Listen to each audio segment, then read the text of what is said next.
um, supports, what he rejects, things like that, you know? Then we might move into, who knows, y'all cool, whatever. But right now, we just want to pick the brother brain, see exactly what he's supportive of and what he rejects. So first, Brother Khalif, first of all, assalamu alaikum. Walaikum assalam, sir. So I going to just ask you about some talking points we had, right? So I just want to get your opinion. I don't want to assume, never want to do that. So when it comes to abortions, are you pro or anti? Anti. You say anti? And what if you can give like maybe one main reason, that's great. If you could add three, even better. But what would be some of your main reasons why you're against abortions? We know that we thought that the womb is God's workshop. Mm-hmm. And if you look at prime example, the Honorable Louis Farrakhan, his mother tried to abort him. But look at what God produced through her womb. Yeah. You know, I think it's people would say certain circumstances they believe in abortion, but you never know what's going to come through that womb, because the womb is God's workshop. So therefore, I say let it be. Okay. And would there be any special circumstances where you would ever co-sign an abortion, or is none? I would say none. Okay.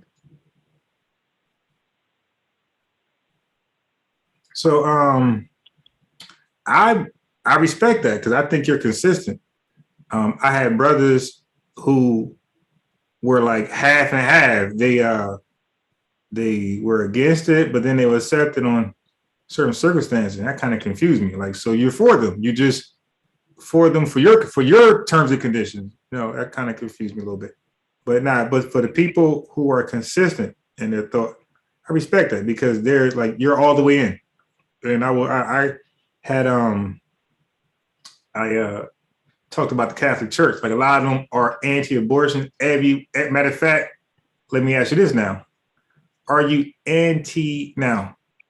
I'm going to use a certain word on purpose. Okay, brother. Okay. So okay. It could stump you, or you could just roll right over it. Are you against all forms of birth control?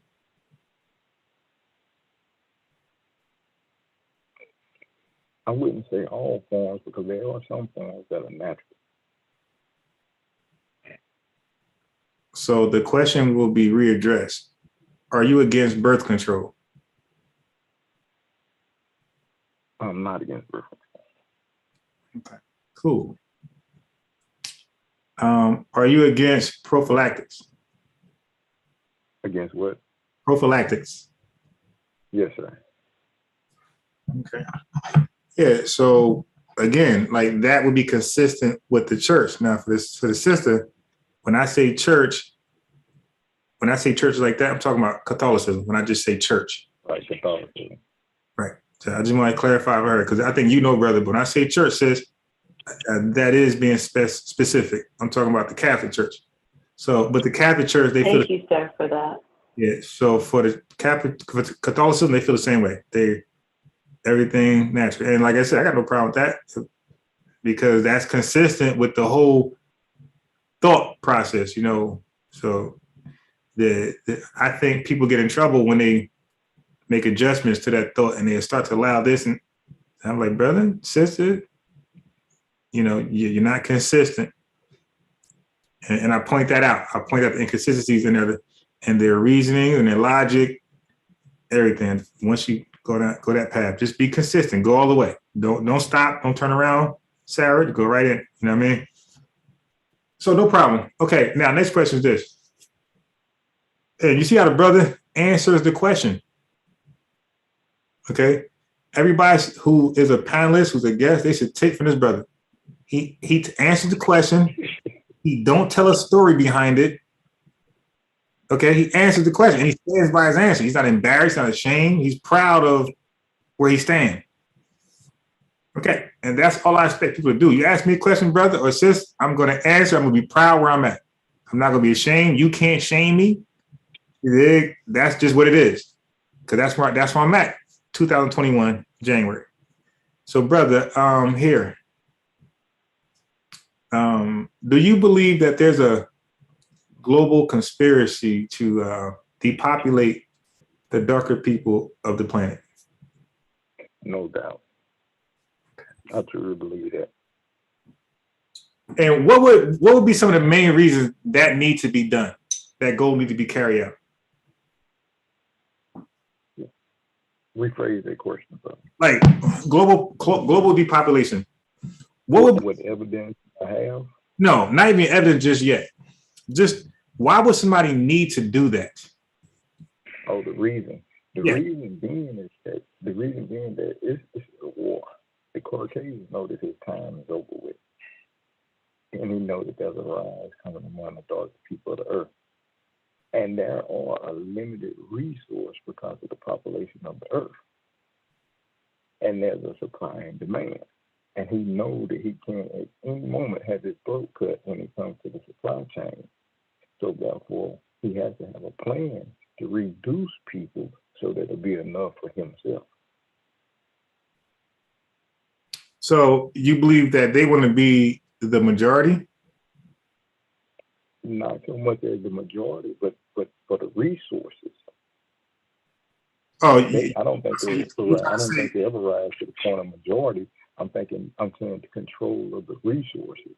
There are resources in this world that they need to sustain themselves. Okay, so scarcity, like you're saying that the resources, they believe that it might be a struggle for them at some point. So at some point, prime example, we know that anything that you can find in the earth and anything that they're using to make any type of technology with is coming out of the continent of Africa. We know that. How do they maintain the continent of Africa? How do you maintain control over the continent of Africa? You have to depopulate it, because as the population of Africa rises, that means that there's going to be more needed for the people of Africa. And that's cutting them out because they're outside of Africa.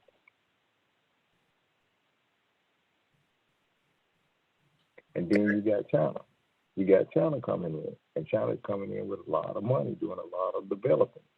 And now the African people are remembering the colonization that took place by the Europeans. They would rather deal with the Asians than they deal with the Europeans. So there's just not enough room in Africa for everybody. So therefore they have to eliminate a mass amount of people in order to make room for themselves. Interesting. Can I ask a question, sir? Yeah. Yes, ma'am. Okay, thank you. I just wanted to get a clarification. Did you say that they want to kill Black people because they want Africa and there's not enough people to be in Africa? They don't necessarily want Africa, but they want the resources that are in Africa. Let me try to give you an example. There are, let's say, 10 people in Africa, and there are 12 ears of corn. Not only do Europe want an extra 2 ears of corn, but they're going to want some because Europe has 4 people. So you're dealing with 14 people and 12 ears of corn. 2 people are not going to get no corn. So they rather eliminate 4 to 6 people in Africa, and then that way it'll be enough corn for Africa and enough corn for themselves. They're trying to make sure that they eat. And as the population of Africa rises, and as more African people gain technology, they know that the resources of Africa are going to go towards the people of Africa and not towards themselves. And if they don't have those resources, they become an undeveloped people. And they're going to make sure that they do not become an undeveloped people and allow Africa to become a developed people. So therefore, it is easier to kill them than to keep maintaining them. That is a great explanation. Thank you. So, if that's the case, then how do you explain, I think France and other people educating the Africans when they're like invested in their education? They actually are paying for their education. They're paying for them to finish college and Well, have you ever been in the world like SeaWorld? Who? Have you ever been to SeaWorld? SeaWorld not. SeaWorld. Yeah, no, I've never been there. Can you hear me? Yeah, I hear you. Have you ever been to SeaWorld? I've never been to SeaWorld. They have seals and they have orcas, and they can have the seal to stand up and bark and bounce the ball on their nose, and they spend a lot of money in this training. But that seal is not an educated seal. That seal is a trained seal. They invest in the education of Africans for themselves. That is an investment. That is not educating the African. Because if they were educating the African, they'd be teaching the African to go for himself. But the Africans that they educate are the very same Africans that are allowing them to come in and exploit their company.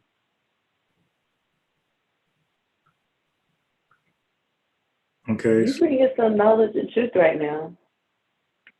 So, brother, Man. how do you explain the effort of the Bill Gates Foundation and other people associated with the prevention of malaria in many regions in Africa? Are you familiar with the Mercy Ship? The who? The Mercy Ship. Mercy ship? No, the Mercy Ship.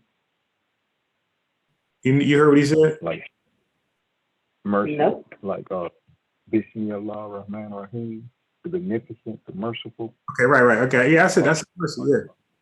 Yeah. Are you familiar with the Mercy Ship? No. It's a ship. It's a hospital on float. It's a floating hospital, and they sail the ship to undeveloped countries, and they deal particularly with cleft palate. You know what cleft palate? The splitting of the lip, the deformity when the child is born and his lips are split. And they deal with a type of polio that Africans are born with, where their legs are severely curved. And they take them aboard the Mercy Ship and they do surgery. But the Mercy Ship is a missionary ship. It's a missionary. It's ran by Christians. But before these people got cleft palate and before they got this severe deformity of their legs, they will receive government aid years ago in the 70s and in the 80s.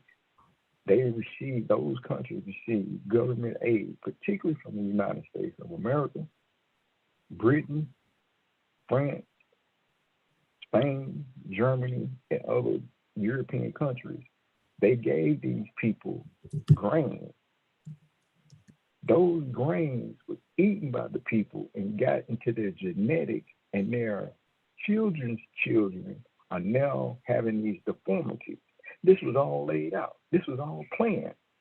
Then they bring the Mercy Ship in, and the Mercy Ship is fixing these people in the name of Jesus Christ, in the name of white Jesus.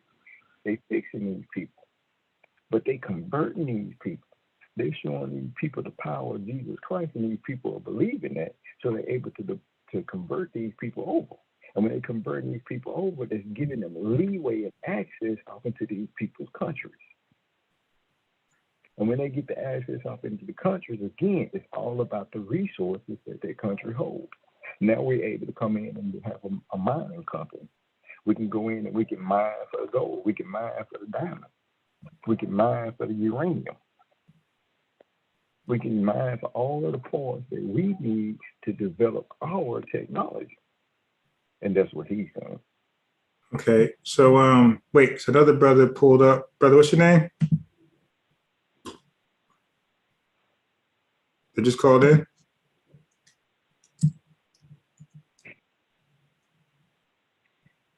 I can't hear him. Yeah, no, somebody just called in. I was asking what's his name? Because I got to change the name, otherwise your phone number going to show up. So maybe his microphone not working just yet. Yeah, so let me know who you Brother X. Brother X. All right, let me change your name. Yeah, because if you call in, your number will be displayed, and I immediately change your name as soon as you come in. Okay, so brother. So anyway, so okay, brother, I heard what you said, right? So I was asked. Okay, so let me ask you this. So brother X, I guess you can you can see where we're going, and then you could chime in whenever you want. Just that's all. So brother Khalif, are you familiar? Yes, And sir. this is not trivial. I'm just asking. Are you familiar with how many, let's say, Nigerian kids die yearly from malaria? No, sir, I'm not. It's off the top. It's a ridiculous number that you will never come up with off the top of your head. Things like hundreds and thousands of kids that die, Nigerians who die from malaria every year. So that's why I asked you about. So what you said just now might be true. I don't know. I haven't heard of it, but I have researched the malaria thing, right? What they've done in Nigeria. So they have vaccines, they have malaria nets, and things like that. The death went down astronomically. Like I think from hundreds of thousands to maybe like 30 people. Okay. Or something like that, right? Many people, many kids are living, and this is some of the reason why Africans have so many kids. It's not that they are, believe that they having many kids because the kids not living, they're dying. So they're having so many kids to so they can repopulate. Right, exactly. Like the ratio to beat the ratio or to meet the ratio. So there are so many kids being saved now from the malaria nets and the vaccines. What would you say? And that's thanks to the Bill Gates Foundation and other people who helped out. What do you say to that? I say let's wait 2-3 generations and see what happens. Okay, now. Because this is why I say that we're dealing with a man. We're dealing with a man that got his funding from creating cures for computer viruses. He was able to eliminate viruses that take place in computers and phones. But he was the one that caused those viruses in order for him to sell the cure for the virus. That's what they say. Yes, ma'am. All right. No, I'm saying that's what they say. So if I could say this, I don't know him to be a developer of a software that cures viruses, but I do know McAfee, Norton, and the other more popular ones. I've been using computers since '95, somewhere around there. Yes, sir. I went to school for computers. I went to school to be an A+ certified technician. So we built computers.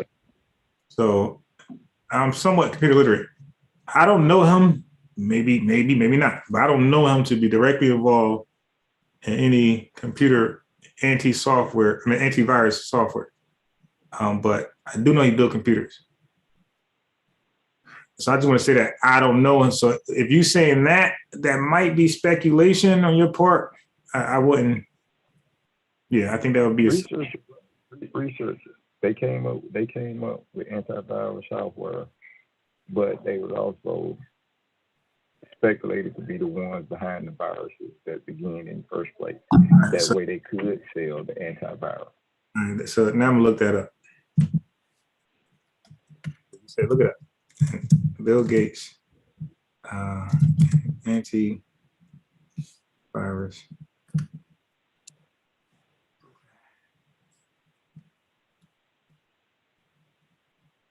Okay, so oh yeah, so let me do what I said I was gonna do. Let me send you guys.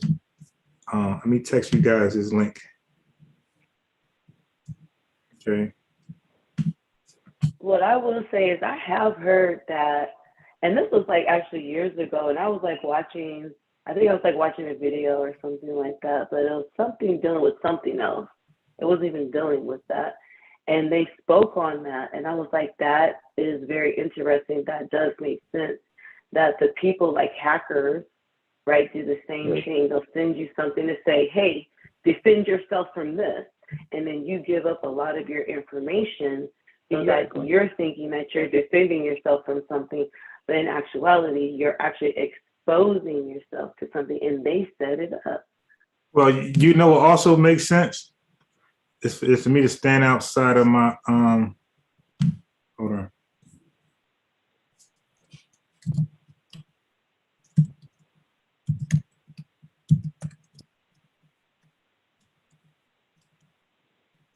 Okay, so I'm just telling brother to come back in. So anyway, what's wrong with that? Okay. So what else makes sense is I could sit here and say, man, all the drugs in the neighborhood, they come from your local bodega. Poppy is sitting there distributing packages of cocaine to all the youth. I mean, that sounds logical. That seemed like, I'm sure that happens in some communities, but if I'm speaking on mine, I'm going to need some evidence behind that. Okay. So Right. now I pulled up the hold on.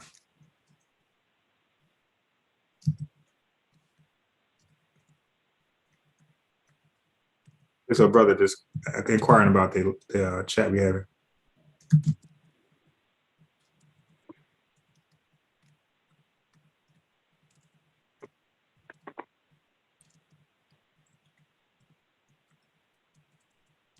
Okay. So let me do this. This is going to be weird. I'll do like this.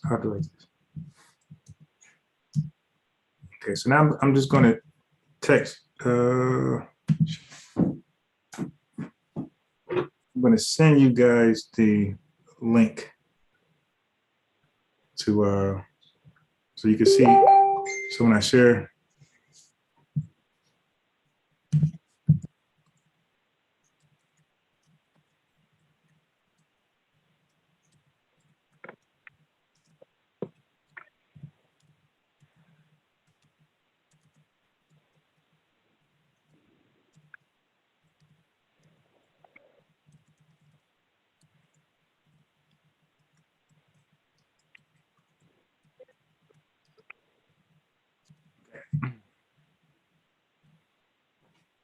so yes, I'm going to send a link so you can see my screen. Yeah, when it shares. Yeah. So hold on. I'm going to share my screen. Let me just send it to Lady Goddess, and then to you. Okay. So once you click the link, you want to mute it or press or pause it, right? Because it's going to be a double feedback. Okay. Once you get the link, and so I sent it to you first, Lady Goddess, and you, Bro.Khalif, once you get it. Thank you, sir. Yes, ma'am. And then once you get it,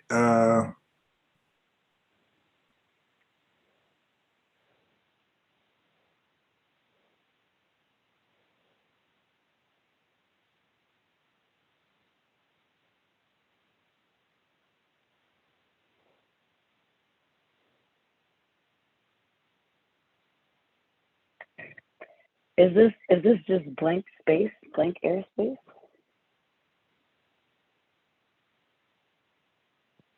You gotta like play some music in the background or something like that.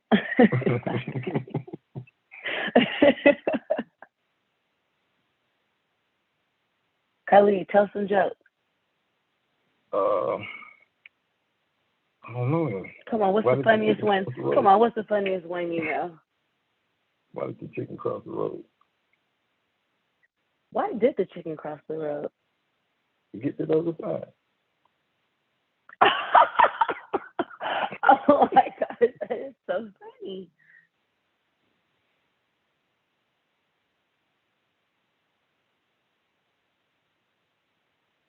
Here's a joke for you. There was a woman who bought a parakeet, and the parakeet wouldn't stop cussing. So she took the parakeet to the vet and asked the vet, how can I get him to stop cussing? He keep cussing me out. He calls me all kind of disrespectful names. So he said, whenever he do that, put him in the refrigerator, in the top of the refrigerator for a little bit, and then pull him out and see what he do. So he went to calling all kind of B's and H's one day, so she put him in the top of the refrigerator. She left him in there for about a minute and a half and brought him back out. He said, pardon me, ma'am. I apologize for my behavior, and I will assure you that I will never conduct myself in such a manner again. By the way, what did that chicken say to you?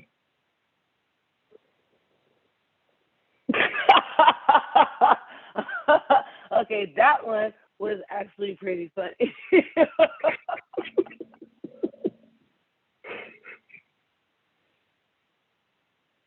Did you get it? Sure did, babe. The chicken is dead and frozen. Yeah. Now, if he in trouble.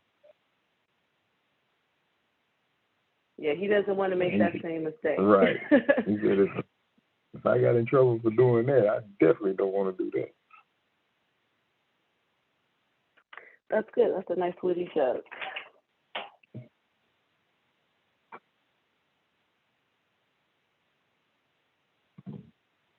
So what was the topic before I got on? Are you Brother X? No, ma'am. Oh, okay. I don't know.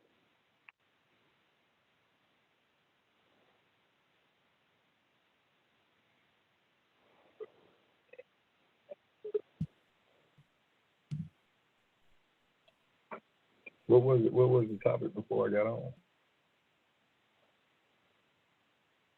He was trying to make some point. Can you guys hear me? As always. Can you Yes, guys we hear can. me? I don't know what, my computer went straight black. Something I never ever experienced. That was weird. Okay, yeah, it was weird, and it wouldn't even, like, the power is still on and everything. It was still powered up. It wasn't even like it was like it died or anything like that. It was weird. Just straight black. All right, that's some goofy stuff. So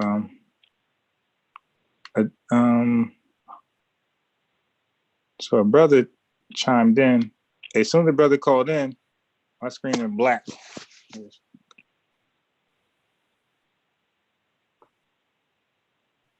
Who was the brother? This is Jake X Islam.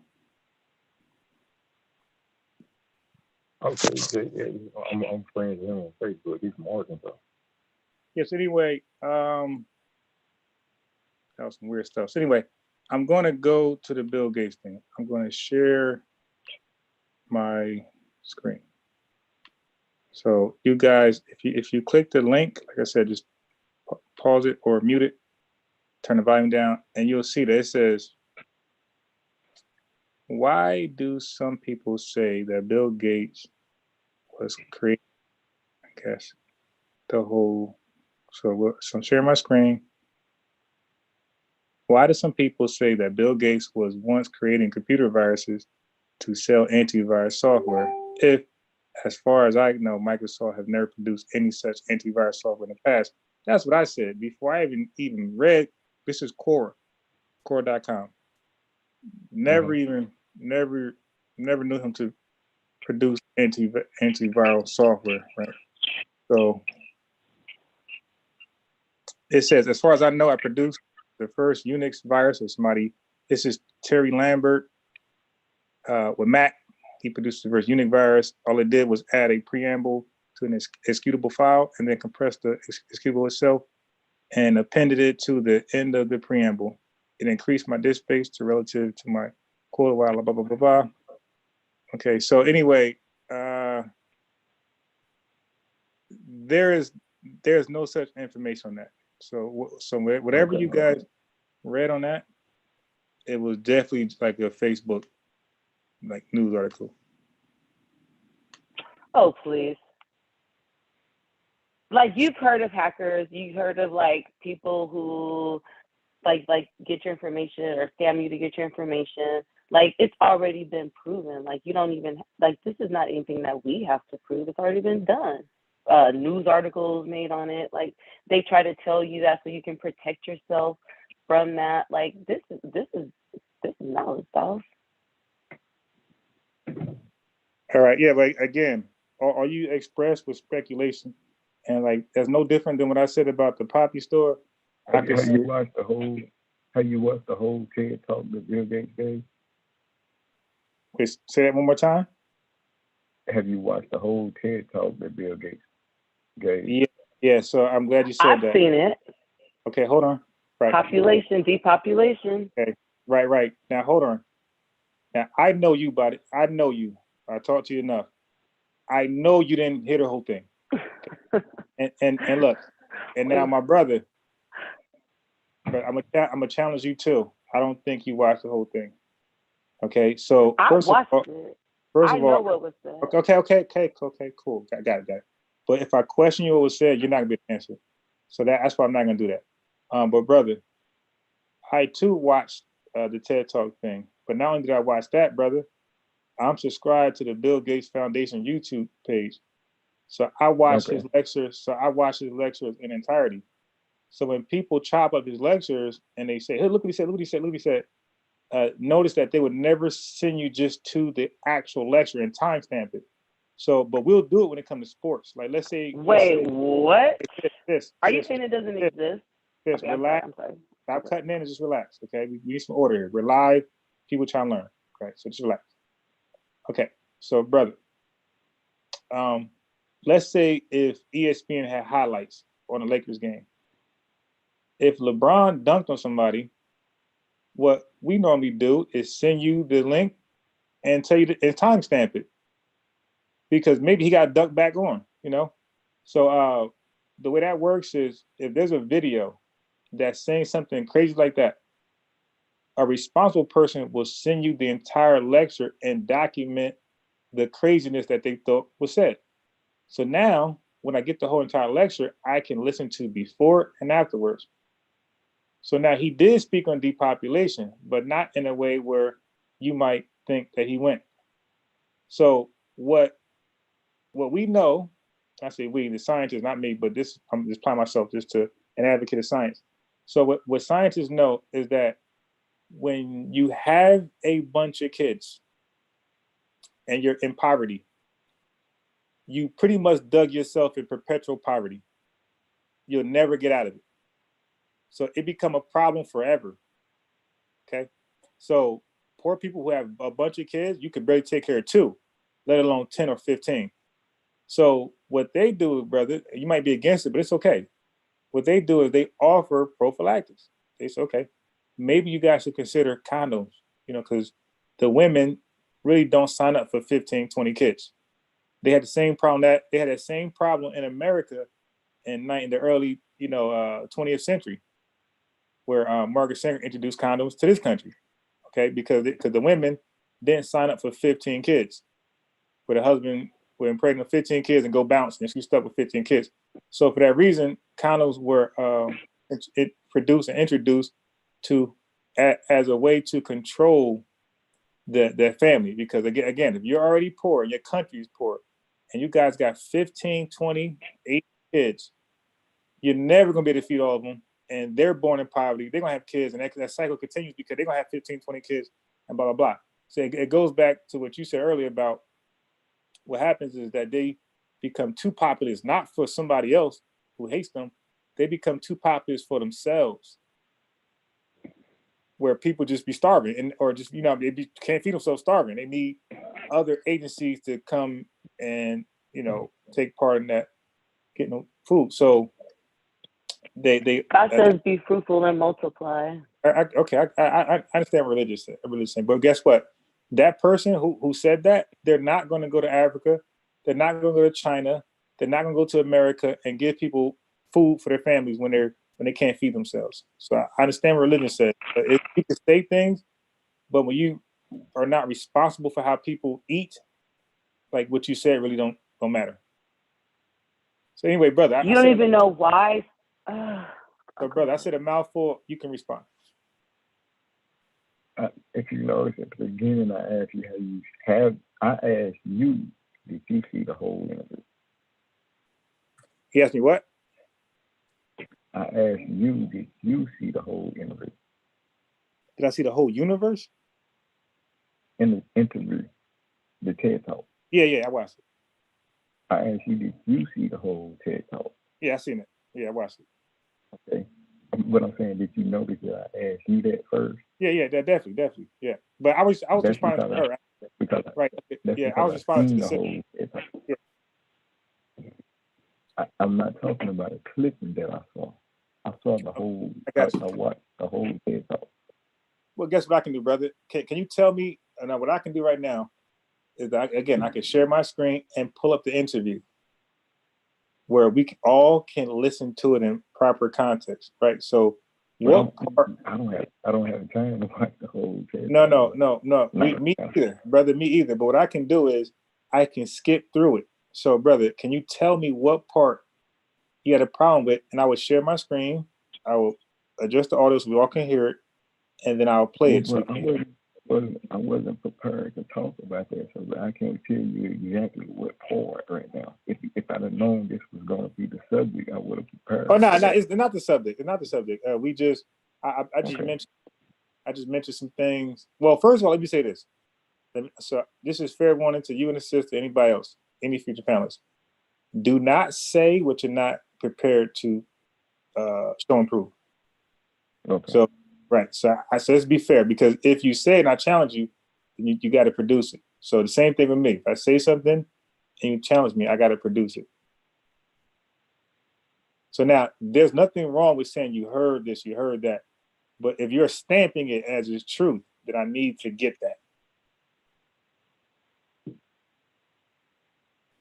Okay, but I didn't hear no one say that I watched the TED Talk.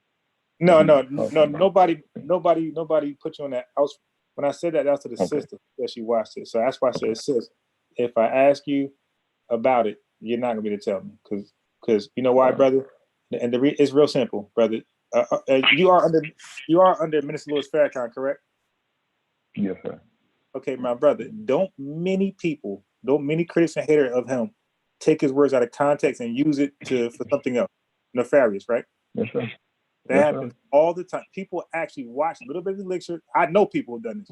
They watch a little bit of his lectures just to hear one thing they disagree with, and they'll use that to start a whole religion. So the same thing is being done with everybody else. People and then they got something and they use it the story. Okay, so to watch it, Mr. Louis Farrakhan lecture, you would have to somewhat be a fan of theirs, because I can't see somebody sitting through a lecture of somebody who they believe is demonic or they hate.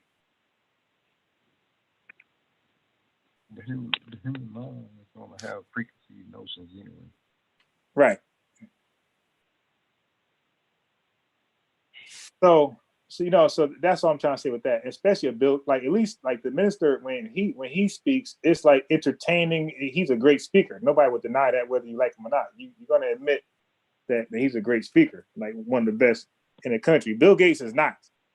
So my point is, it would be that much easier to listen to the Honorable Minister Louis Farrakhan hour lecture than it would be to listen to a Bill Gates lecture. That's an hour. It'd be more, it'd be harder to stomach, because he's not the great orator. Okay, so I have a video to send you. My reception is not that great right now, so it's going to take some time to come through. But I'm going to send it over to you, and then I want you to play that. And then you can decide for yourself if that clip is just enough or if you need to hear No. it. Okay? So I think I established the brother I just said the minister, the Honorable Minister Louis Farrakhan. I know for a fact. I heard people. I seen people take clips of his I heard speeches. what you said. Okay, so relax. So I I can heard say it what you again. said. Right, I got you, but there's other people listening. Okay, so I just said that clips are no good because the brother knows for a fact. People would take a clip from the Honorable Mr. Louis Farrakhan lecture, something that's controversial and needs more clarity, more context. They know that. They would take that. Well, I watched when he gave the speech on the 4th of July. Right. And what's the white guy name? Glad TV. Clip of it. See? Right. And Glad and took it went, a clip and it went viral, right? Right. He took a clip and ran with it. Told A you. lot of people believe that the minister said it. Told you. That's what they do. When you don't like somebody, and I think Vlad like a But Jew. that's not what I'm talking about though. What I'm saying is you can okay, so hold on. So how about you do this? I'm not gonna say sister. I'm not gonna say what the clip is. I just want you to listen to it and then you tell me what you take from it. No, it's real simple. We're making that clear with each other. Exactly. We're making that clear. The thing is because we can watch the whole video together, right? But I'm going to. Okay, I got you. So I'm saying, listen, sis, come on. We need run a live. We need order. I don't want to waste time. The brother's on here. He's a guest.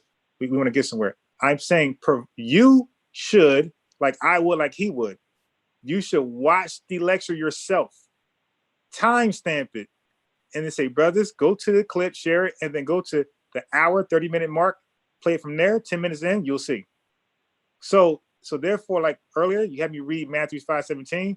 I was able to read before and afterwards, where you said stop. Same thing. I want to be able to listen to before and after somebody timestamp, just in case, because I know people have nefarious intentions when they don't like somebody.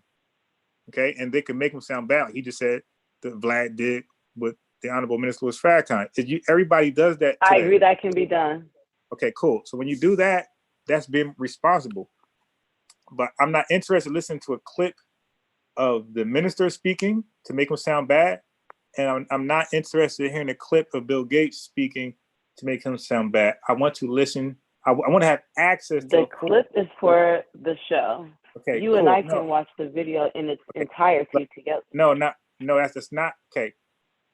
The group that I'm a part of is called Unbiased Research. Okay, it's unbiased. So that means when you add links there, we want the full article. We don't want screenshots. We want the full article. If you got a link of somebody talking, you're not going to play the whole thing on this show. Okay, look, we're gonna move. I think I explained it. The chat knows. He knows. Anyway, brother. So you worry about the chat? Okay. Yeah. Anyway, we're moving on because you don't person that can't get it. So let's move on. So let me add something else. So we dealt with Africa. So you said like 3 years after malaria. Now, brother, I got a sister on a three-way. Oh, she want to build with us? Right. She tried to get in, but she couldn't get in, so I put on three. Oh, you know why, brother? Have her call again. Remember, my computer went black, so I did hear somebody chime in, and then when she's I went she's right here. She can introduce herself. Okay. So yeah, so when she called in, that's when my computer went black, and you guys didn't hear from me for about a good 5 minutes. It went black. Don't know what happened, and I try to log in from another device. Like right now, I got my second device, so if it happens again, I'm good. And normally I would log in with 2 devices because of that right there. But anyway, sorry about that, sis. You called in earlier. It's because my computer screen blacked out. I couldn't let you in. But it's a pleasure speaking with you. Your name is what? My name is Sister Kwanzaa X Smith. Okay. Salaam alaikum. Walaikum salam. Yeah, did you want to add in any of the bill we're dealing with? I don't know what you guys are doing. Okay. So no problem. So this is what we'll do. We'll continue to bill anytime you feel like you want to, intervene, just let us know and let the brother know, and you'll have the floor. Yes. Okay. Yes, sir. So right now, there's topics we could speak about. Right now, we're just doing open topics. Like I said, I just want to pick the brother brain to see his views on different things, and then we would discuss them if need be. Just trying to see where the brother trying to pick his brain. So, brother, if I asked you this before, no problem. I'll just say it again.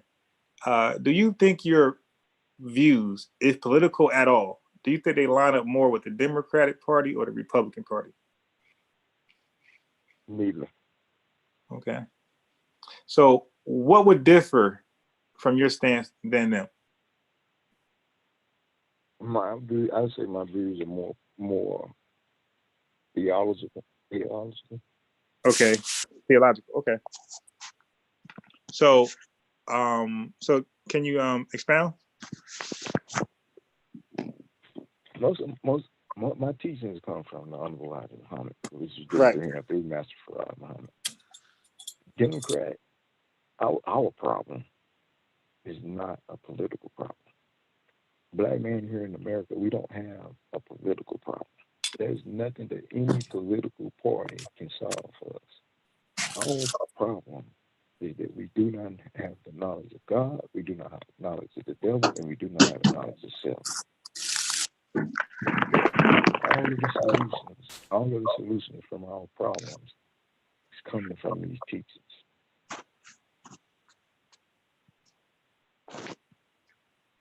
And you said it comes from the teachings. Said they're within the teachings. The solutions to our problems is coming from these teachings. Okay. Now, so you said we don't have the knowledge of self. May be true. We don't have Now, knowledge of God, we don't have knowledge of the devil, and we don't have knowledge of self. Now, one of those I think we have knowledge of, especially the Black community. I think most of us are aware of Yaqub's story. So I think we have knowledge of the devil. No. I don't mean that in that term, bro. I mean, as a people, we don't have knowledge of the devil. As a people. Okay. So let me ask you this. What problem that we have in this country, Black folks, that you think we don't understand is a problem? Our economic problem. That's the biggest problem that we don't really understand. Because most of us, we recognize that the white man is the devil. Where do we get our clothes from? Where do we get our food from? Where are we housed at? We refuse to do business amongst ourselves. We know that the white man is the devil, but we can't stay out of Walmart. We know that the white man is the devil, but we can't leave Gucci alone. We can't leave Nike alone. Brother BNX tried to start a shoe company that failed because his own people would patronize his business.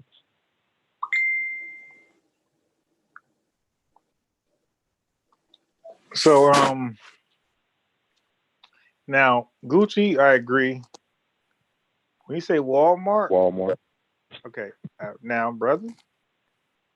Walmart has everything in there. Like, where would a brother and sister go if they were to boycott Walmart? See, the reason why Walmart is so popular is because of its convenience. It has everything in it. There's no need to go to this store, that store. You cannot promote Walmart. Sorry. Okay. You asked me some questions. I dealt with Walmart. You cannot promote Walmart. Sorry. Okay, brother. Did you take, and I'm asking brother, did you take what I just said as promoting Walmart? Yes. So you took it as I'm promoting Walmart? Yes, sir. Okay, brother, let me clarify what I'm doing. I'm explaining why Black folks go to Walmart. I'm not promoting Walmart. Okay. I don't work for Walmart. I don't have stocks in Walmart. I'm simply explaining why Black folks would go to Walmart as opposed to some mom and pop shop. Okay, because it's convenient. Everything is there. Exactly, Mundo. We sold on convenience. Nobody want to make the sacrifice. We all sold on convenience. And that's part of our problem.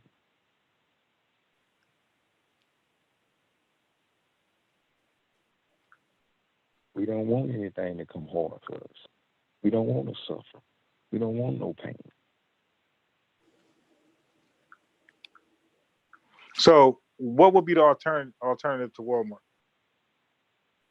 Alternative Walmart is to get up off our butts and do something for ourselves. Anything Walmart can do, we can do better. So we can create a Walmart. We can create a Walmart. It is not right. impossible. No, it's not impossible. But what we need, the knowledge of business first.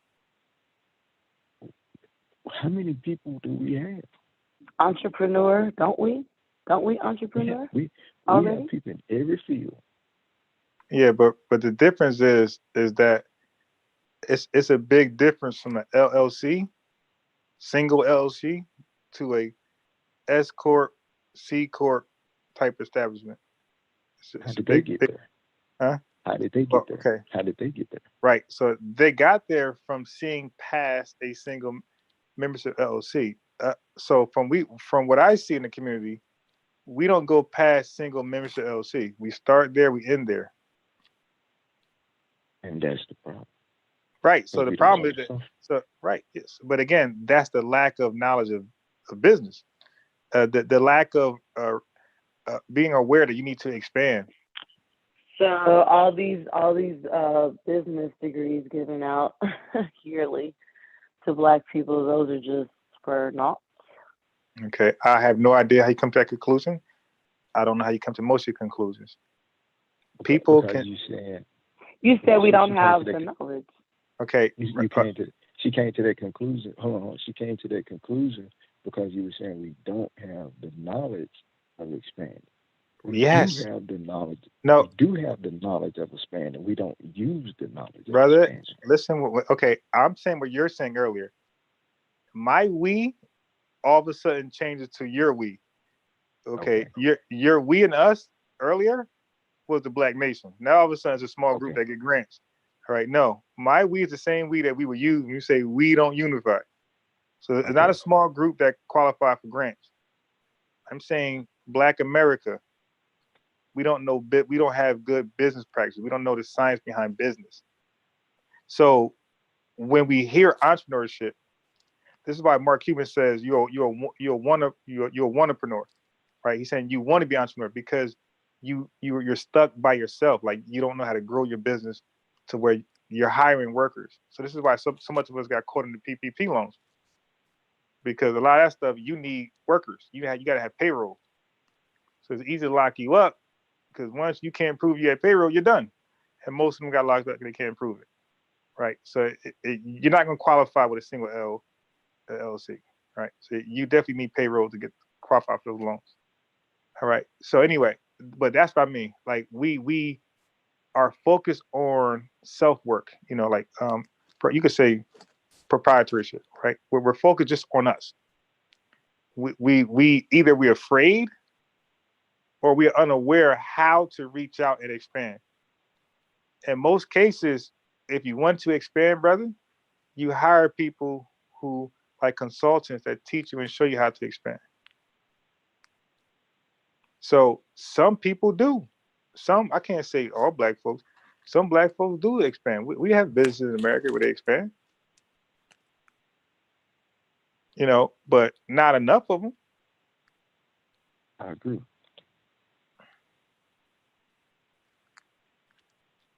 But for the most part, what I'm saying is our morals and standards as a whole, not speaking on an individual level, I'm speaking of the mass of people, our morals and our standards are not up to par, and our focus is not where it should be, and our priorities are way out of line. Now that I can agree with. So if the problem with expansion is that, like you said earlier about Brother Ben X shoes, now that I didn't mention that because that is a problem. You know, we don't want, and he has filed, right, and so the issue would be so like that's why I said you got Black folks willing to expand, Some expanded, some didn't expand. But expansion also, like sales help expansion, right? So when you start getting a lot of sales, you'll realize you can't fulfill all you can't service all these people, or your orders can't satisfy the demand, right? So at some point, that's when you start looking for help. So like your sales will determine when you need help. We gotta start outreaching or start hiring within whatever that is. Okay, so the sales are gonna come. Right. So the sales are gonna come from Black folks. So if Brother Bennett's got a sneaker that he's trying to put out there and saying, hey, let's support ourselves. When Black folks don't, for whatever you still there, brother? Oh, yes, sir.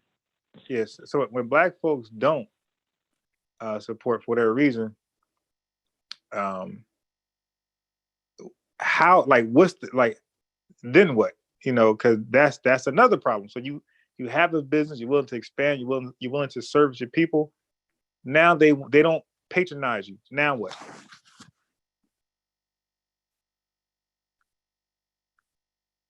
What do you mean now what?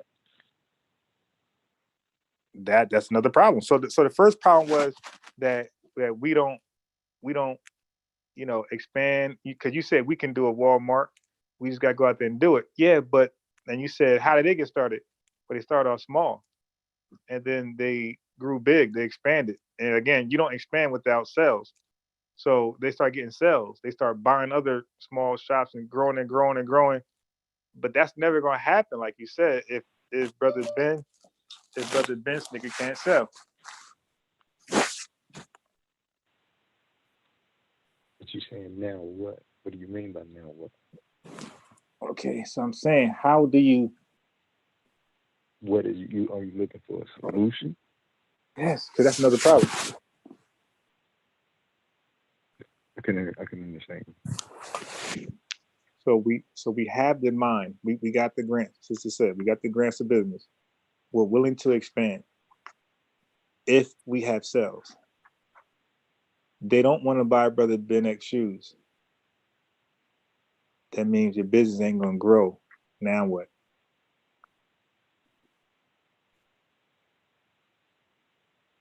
Well, did you understand what he said about now what? You know what I'm saying? What do you do then? Like you got the grant for business, right? You establish your business. You're ready to go out there and service or sell products. Your people don't support you. Like you said, you're gonna go out of business. So right, you're going out of business. That's the now what. So what's the solution to that? So we're in business, we're out of business. We're in business, we're out of business. Okay, I think that if you're out of business, you're out of business. Ain't nothing you can do about that. Okay, so my question is, how can you get your people to support you? How can you get them to value your product and your services? Let's go back to the 50s and the 60s and the 70s. So we're going back 70 years. Okay. 70? We're not that old, bro. Right. You said 50s. That's 60s and 70s also. Like that's 70, 60, 50 years. Okay. Okay. Let's go back to what the Honorable Elijah Muhammad did. Yeah. Let's look at what the Honorable Elijah Muhammad did to the people. He showed them the mindset of what unity can do. He showed them how to relinquish themselves from the grip of the devil and how to do for themselves. But for every move, there's a counter move. The devil understood what the Honorable Elijah Muhammad did. And the Honorable Elijah Muhammad warned us. He said, this man is going to come with false friendship. So instead of kicking us in the butt every time we try to go into his restaurant, instead of following us around every time we go into his grocery store, instead of treating us bad, spitting on us and sicking dogs on us and popping us across the head with billy clubs, they came with a false friendship. And we accepted it. We dropped everything that we had built. And now we don't shop at your brother's market. We don't shop at the steak and take, the Circle 7 steak and take. We don't shop at Shabazz Bakery. We don't shop at these places no more. Why? It's not because we don't have the business sense. It's because we don't have the moral sense. We dropped it and went straight right back to the devil. And the devil made it easy for us. All right. So let's go back a little bit, because when things go wrong, there's always a learning lesson, right? So when things go wrong, it's a learning lesson. So let's go back. You said during the 50s, 60s, and 70s, like when the most honorable Elijah Muhammad was on the scene, you said we were demonstrating unity like never before, correct? I said, what now? We were demonstrating unity like never before, correct? Okay. Right. And you why? said, why was we demonstrating unity? Well, they had motivation. What was the motivation? The most honorable Elijah Muhammad. No, that wasn't the motivation. The motivation and what he taught? was the devil kicking us in our butt. Well, the devil was not allowing us in his grocery stores, in his restaurants, and in his, right, yeah, in but his places. I won't see that. They treated us bad then. So that the motivation was we listened to the Honorable Elijah Muhammad. That made it real easy to listen to the Honorable Elijah Muhammad. And when the devil figured that out, he eased up off of that stuff. And when he eased up off of it, we went right back to the devil. So this would be my take on that. Like, that's not how I see motivation. Like, I think the most honorable Elijah Muhammad provided motivation. I don't think scarcity provides motivation. I think scarcity provides fear. So, right. So I think when the white man wouldn't let us fear have is a motivator. Right. Fear is a hell of a motivator. Right. That's why I said I don't see that as motivation. I see that as fear. I look at motivation. Yeah. I look at motivation, and I'm repeating myself over and over.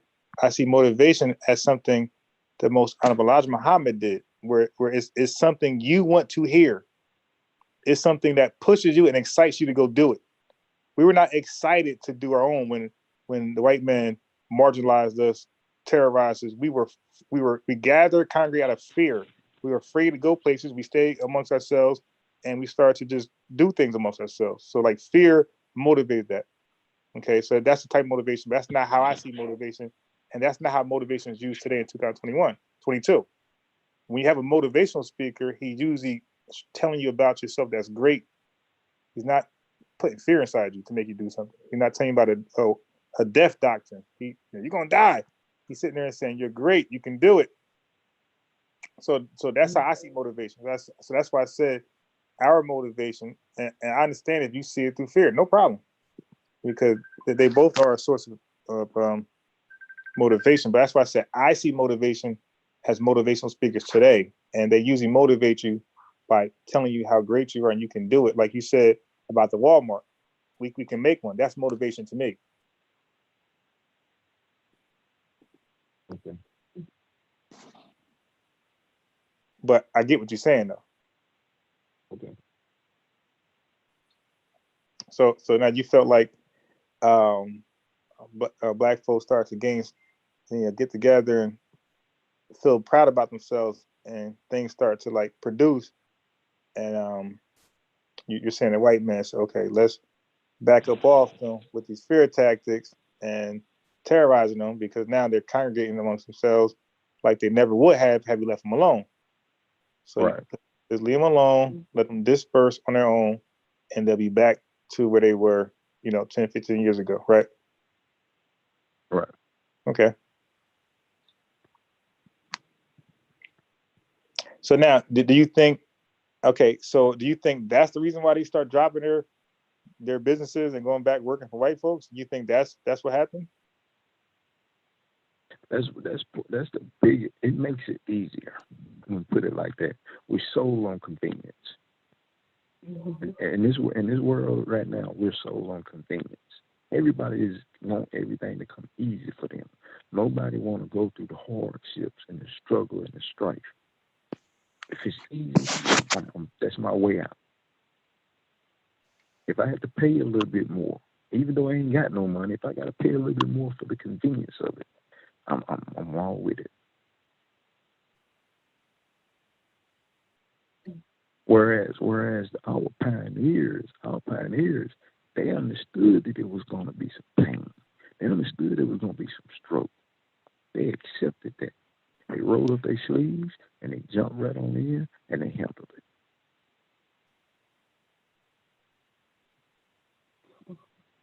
They knew it wasn't going to come easy. But now everybody want ease. Everybody want everything to just come to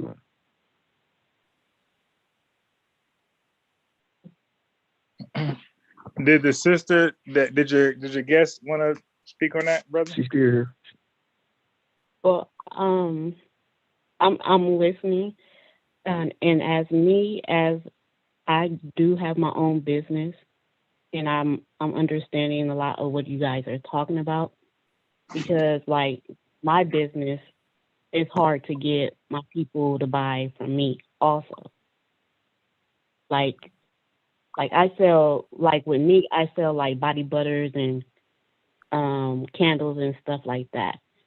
So if I'm promoting myself out there and I'm telling everybody, you know, my prices, and, you know, sometimes I give out samples, you know, they give a good reply, but for them to keep coming to me, they're not doing that. They rather go to like Bath and Body Works, buy the candles from there, or buy the creams there. So you can't really give up on your business. You just got to keep motivating yourself. You just can't give up. Because once you start a business, you have to put in all that work for your business. You don't want to just put in the work and then just give up. Because you put in a lot of money, a lot of time and money, and, you know, and you're giving your all. Like me, I make all my stuff myself. I don't have any employees. I just have myself because my business is still small. Right. Now, once it does expand, once it grows, once I still get more customers coming in, yeah, I will expand my business and I will have more, you know, employees. But I'm understanding what you guys are talking about, and I'm just listening because it is to our people. You do have to learn business wise, not just, oh, you know, like real convenience. Like, oh, I'm gonna just go here and buy that. That's convenience. As they don't know, a lot of these stores out here, these markets and stuff, those are chemical products that they're buying. They using machines to expand their business. Why the small businesses, we're doing it, you know, by hand. Like you have some women that sit up here and make clothes, but they're making it by hand. While you go to Walmart, who goes and get it from different companies. They get their clothes from different companies. So it's convenience for them to give out a few, you know, thousands of dollars and sell it with no problem. Other than you ordering from a small business and they're sitting there in their, you know, little room making, you know, pants, shirts, whatever. So I don't know. It's just, to me, it's always cheaper when you buy in bulk. So yeah. they sell cheaper because they buy so much more. They can always sell cheaper. Yeah, no, definitely. But let me say this. So I think we're forgetting one thing, one word. You know, the bodega is called a convenience store for a reason. Okay, now the bodega store, they're not black owned. They're Arab. They're Indian. The East Indian. They are Hispanic. Mm-hmm. Okay, and a lot of time their product is, all right, I was going to use a bad word, but not good. Okay, but Yeah. and we know the supermarkets and other places are better, but we go there because it's convenient. Because a lot of people don't have cars. Single mom, 4 or 5 kids. She can't just get out like that, so she might send an 8-year-old to the store. So Exactly. this, So you're in agreement with me. We spend that extra money because it's convenient. right? So yeah, But so we don't, that's but we have to understand though. We have to understand, even though it's there for the right now, it's killing us in the long run. right. But look, That so that convenience now hurts us later on. yeah, but guess what? Sometimes, my brother, again, we're dealing with real life. Sometimes people, like I said, people they are not the Dr. Kings, but they'll take a long walk to boycott a bus. Like that's not black people today. Black people today are microwave people.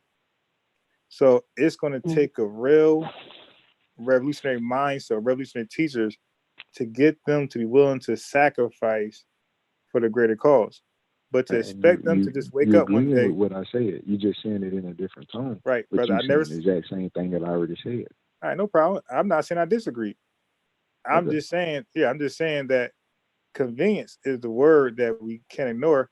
And like people, I think the average person who do not work for themselves, they will love to work close to home, and they might even we're walking distance. They might even take $1, $2, $3 pay cut just to walk to work because it's convenient. So convenience has definitely made people sacrifice. Like you said, the greater cause for an instant result. But that's where we're at. We're people who make the less, house per household in America. We're like in between 15,000 to like $29,000. You make that much, there ain't no car, ain't no Uber, none of that. You're pretty much walking. How many black folks that don't even have a bank account, no Cash App, no Zelle, none of that. So if sister's selling products, so she's selling body butter, they can't even order that. So it's a mind But state. but that's the whole thing. What she said, they can go Bath Valley and beyond and get that. Now, I don't think that's where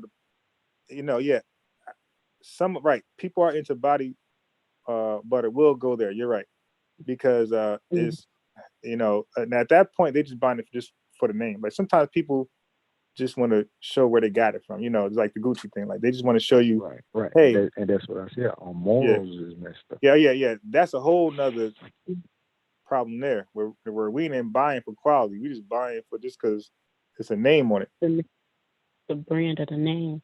Right. Yeah. So we're like sacrificing quality just for an IG picture. So so the best we can do right now is, so sister, did you have a website? I have a website, but it's under construction right now. Okay, no problem. No, because I was going to put it in the I was going to add a link so people can click it. So anyway, whenever you get it going, just have the brother send me the link and I'll do it. Because it's funny because I was just sharing a link of another brother who was selling like oils and stuff, and I had his link up there, so anybody was into the incense and oil he was selling, they could purchase. Yeah, so we definitely do our best to try to help promote, black businesses, stuff like that.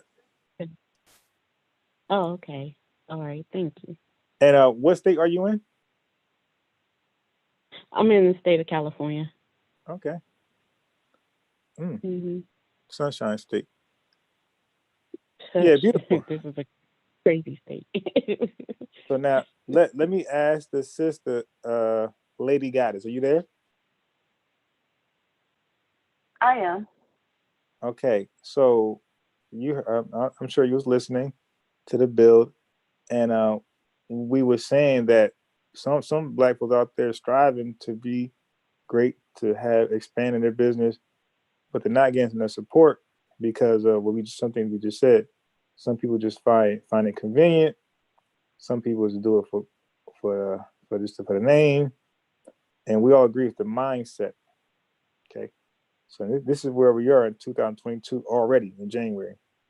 I don't think any of us see this mindset changing at the end of 2022. So what mindset and who should be listening should realistically, not who you would like from listening to, but realistically, because we're totally divided. We're in all type of religions, okay? So all type of non-religion, you know, we're into drug selling, drug smuggling, we're into a whole bunch of stuff. And even some people just work and into sports, you know, not even nothing negative.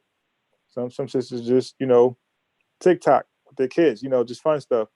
Then I think about this stuff. So it's going to take, I mean, I don't know what you guys got, but sis, I'm going to ask you, hey guys, how can Black folks get on one accord realistically, a small portion this year, to a sense of like support each other and things we just talked about?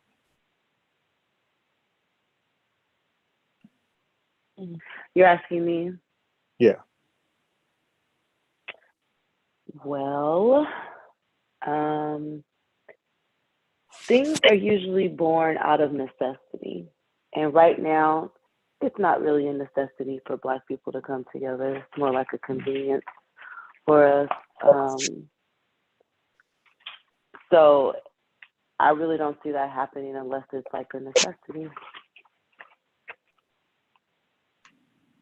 Okay, brother Khalif, what's in your mind? You know, she said something that was real profound. If you remember in Ezekiel, God told Ezekiel to stop prophesying and let the wind blow on the bone. In other words, what he's saying is, I'm sitting up relinquish some pain on them. And that was the only way the bones stood up and came together. So she said something very profound. That thank you, brother. It has to be born. Yes, ma'am. It has to be a necessity for it. To me, I think it's going to have to be a great whooping on Black folks. God's going to really have to punish us in order to make us sit down, look at this thing, and come together and do what we're supposed to do. Mm-hmm. Right now, good. we're so tore up. We're so tore up right now. We are 50 million people. I like Mao. And Mao, you can say Mao was a dictator. You can say Mao was a torturer. You can say he was a terrorist of his own people.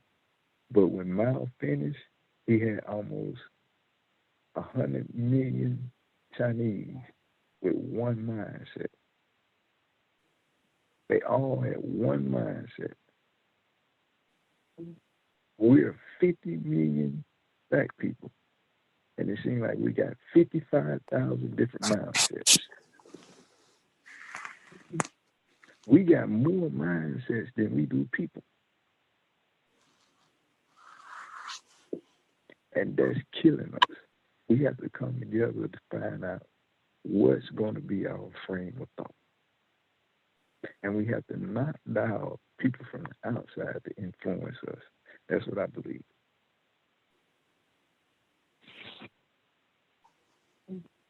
What about the sister? Was it Kwanzaa? Yeah, Kwanzaa. Yeah. Okay. So, what are your thoughts on that?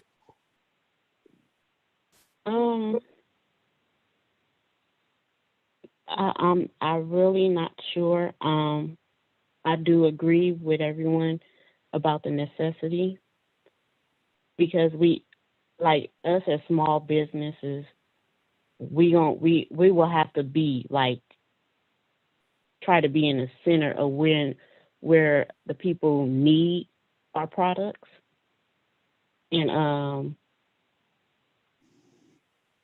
make it more convenient for them. Because if we're not convenient for them, then they will go to the other business.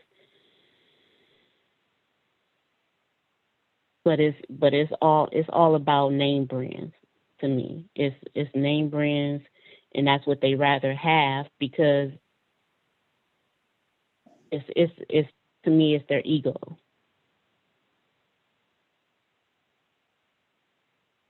That's what I think. Okay, so this is for the brother.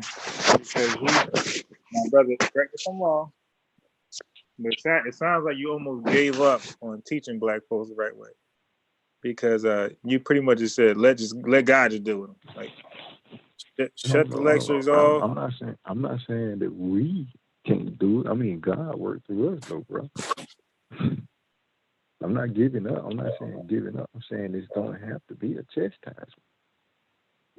Right. So what I'm saying is, so the lecturing, we want to stop that. They said what now?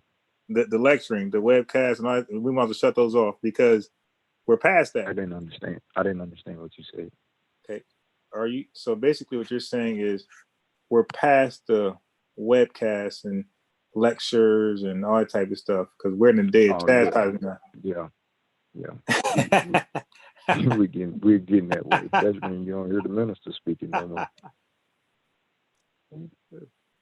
All right. So there's no need to, we might. All right. So what I'm saying is no need to watch anybody lecture. Like we just brace ourselves for the Category 10 hurricane. I mean, we got this COVID coming in and different strains is popping up. Now, do you know why that's happening? Now you brought it up. Do you know why the different strains? Do you know why different strains are happening? What? No, sir. Wow. Okay. So viruses mutate more than anything. Okay. When viruses go unchecked, they mutate. They have different strains and variants. So this is why they encourage everybody to get vaccinated. So when that happens, you got things like herd immunity, and that happens, and other things. But for a virus to ever be considered eradicated from a landmass,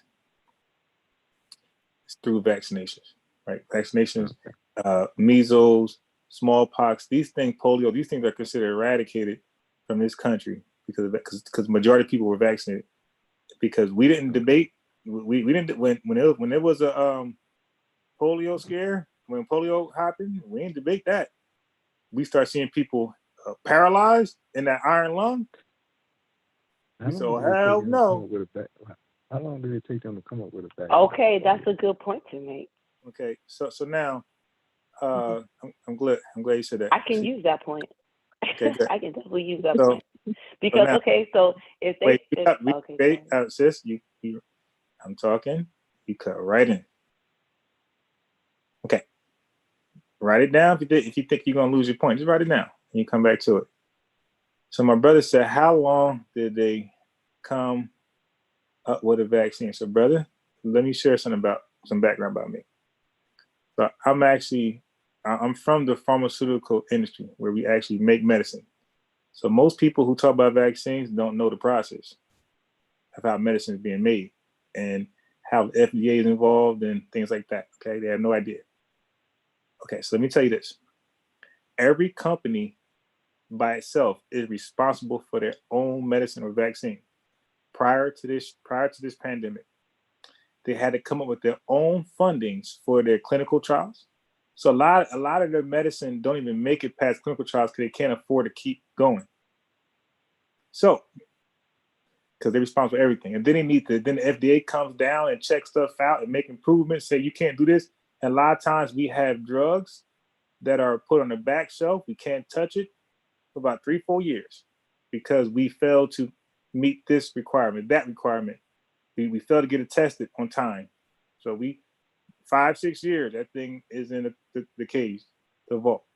So this year, the first time in a long while, I don't know ever, but the government decided he's going to put the money up and he's going to, so the process was usually the company themselves test their product and then they have the FDA come down and retest it.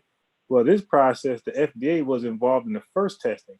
So the way these companies work is that it's a lot of waiting in line. Then they got to wait in line. Like you're applying for things, patents and things like that, or whatever. You're applying for these things. You're waiting in line. You're probably the 100th company in line.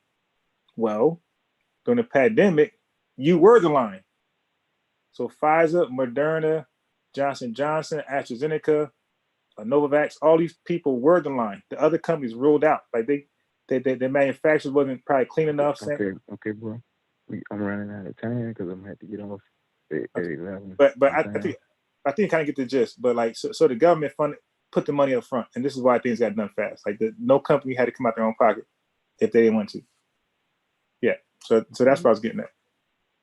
Okay. But I was asking, how long did it come up with a vaccine for polio?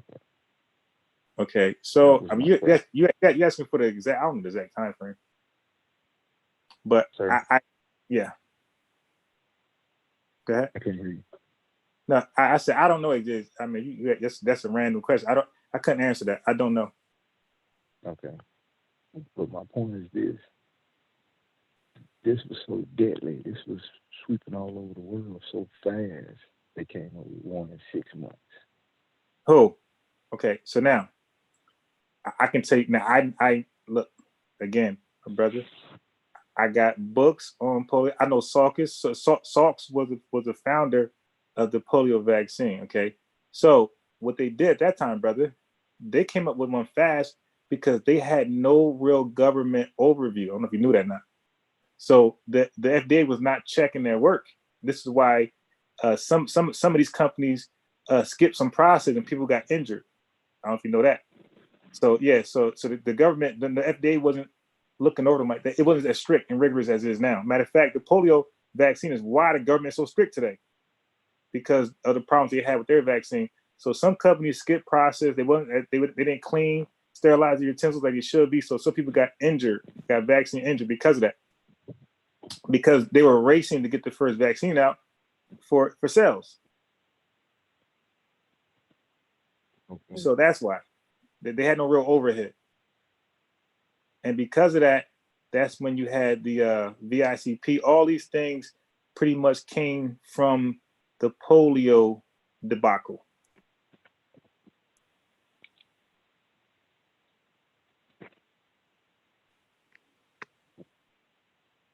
Yeah, so I got books on most of the stuff. I know about the history of vaccines. I can tell you a lot of stuff about vaccines, especially the history about vaccines. I can tell you a lot. And I know John Salks was the founder of the polio vaccine. Okay. Now, how long it took, I don't know, but I know it was a race between manufacturing companies to put it out, and they had no real overhead. So nobody was following. Years. Huh? It took them 45 years. Who? For polio. From 1909 to 1954. It was 45 years. Again, my brother. For yellow fever, hold on. For yellow fever, from 1990 to 1935, it took them 35 years. My brother, I think you ignored one thing. Hold on. I'm going to try to read this off real fast. Yeah, that doesn't improve anything. For 1911, for measles, it was 1911 to 1975, which is 46 years. For hepatitis B, 1967 to 1984, which is 17 years. Okay. For hepatitis A, it was 1973 to 1995, which is 22 years. Okay. Again. For HPV, excuse me, sir. For HPV, it was 1974 to 2007, which is 33 years. That doesn't mean anything. For HIV to 1983 to now, which is not available, 38 years. Okay, but what's your right? So what's your point? I want to hear your point on that. My point is COVID-19 from 2009 to 2020. It took them 6 months to come up with a vaccine for this is my point.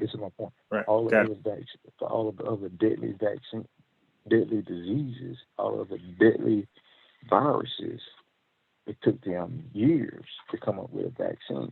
Okay, my brother. So back up. You're saying deadly viruses. Can you tell me which one of those viruses killed almost 1 million people like COVID-19? So, excuse me?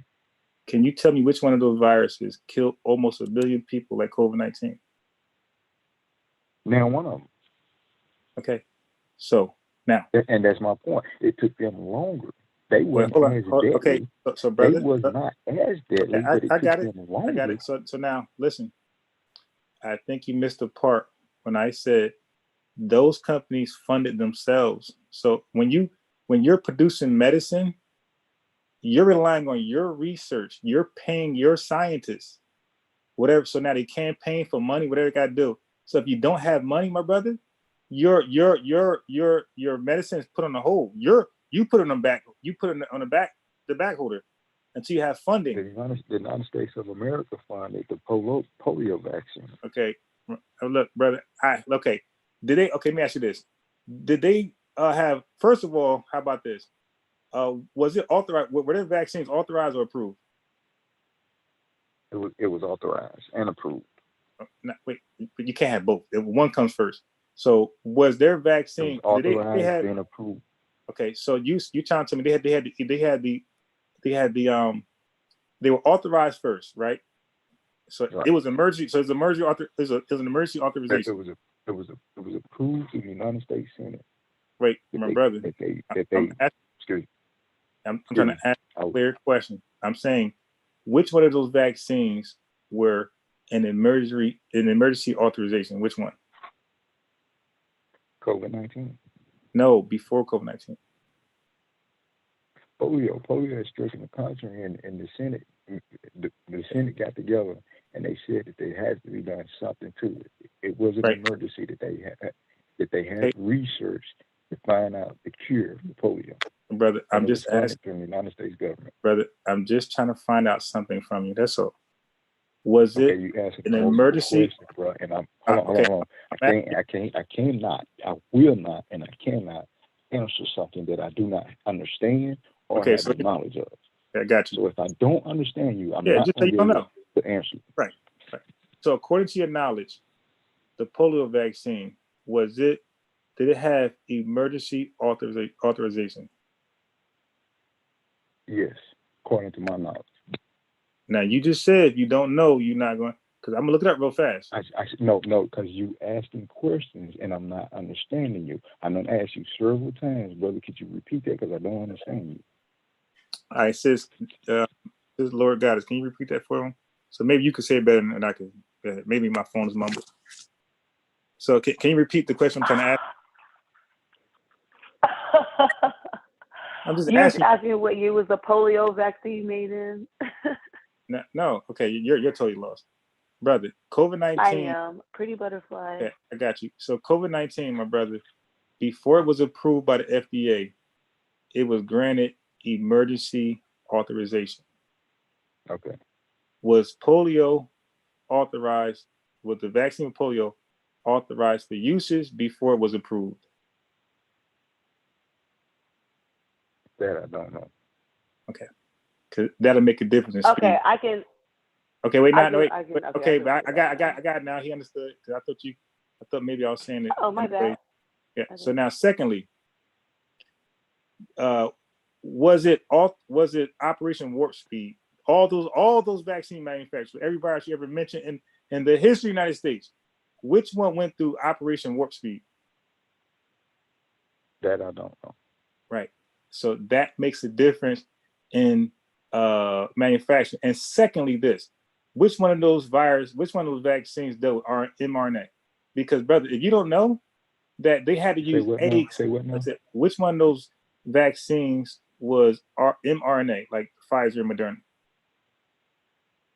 So none of them, of course, because this is new technology.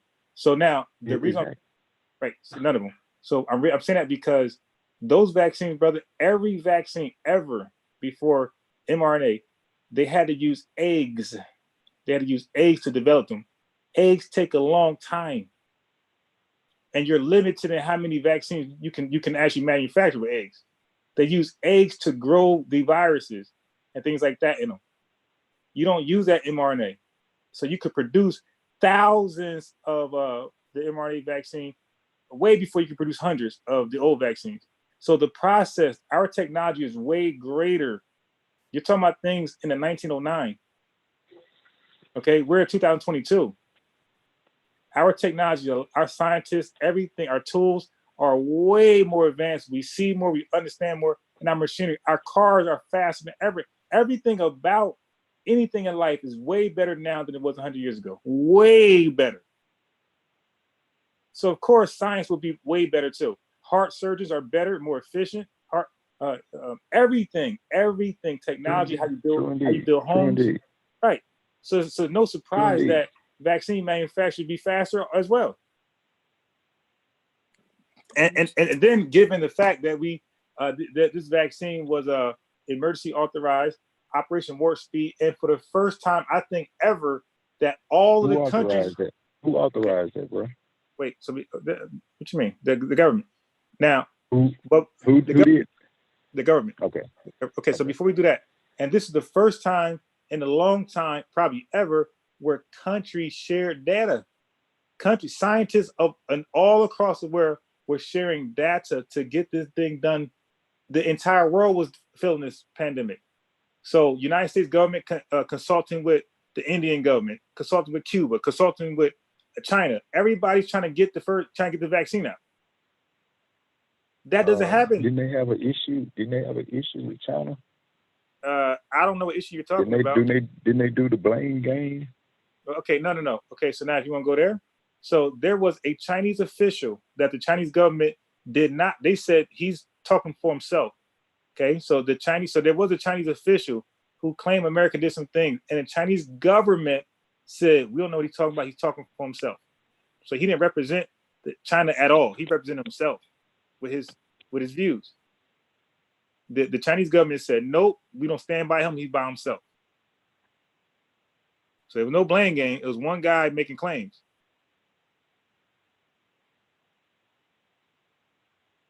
China was very complicit and compliant in sharing data with America. America couldn't even do what they did without China sending them things about the virus. America would be light years behind if China didn't share what they had. So like I've said, these countries were trying to figure out how to put a hold to this pandemic. So for the first time, scientists are sharing around the world, around the globe, was sharing data, trying to stop this pandemic because it affected the entire world. Everybody took a hit. So yeah, so the way this one is processed, a lot different than the other ones. So that's why a lot faster, Operation Warp Speed, a lot of things. But I can tell you one thing, whether you agree with what I say or not, when you are making medicine, again, people with the background like myself, when you're making medicines, like baking a cake, if that cake says 350, 400, try to do something higher. Try to do something lower. You won't get your cake the way it's supposed to taste. Medicine the same way. Medicine is going to take this temperature. The humidity got to be this temperature. That's the way it is. This Fahrenheit. You need this much solution. You need this much magnesium. You can't. Everything got to be specific. Matter of fact, if we go over a half an ounce, you got to take it out. Matter of fact, if it's a mistake, and you process something in the mixer or the dryer, and we find out there's a slight half ounce. I mean, the smallest ounce over, the whole thing is scrapped. $1 million worth is scrapped, and you're fired, of course. And that's not even the vaccine. That's something that a small portion of America is going to deal with because we're a small company. But this is how. You got the subject, bro. No.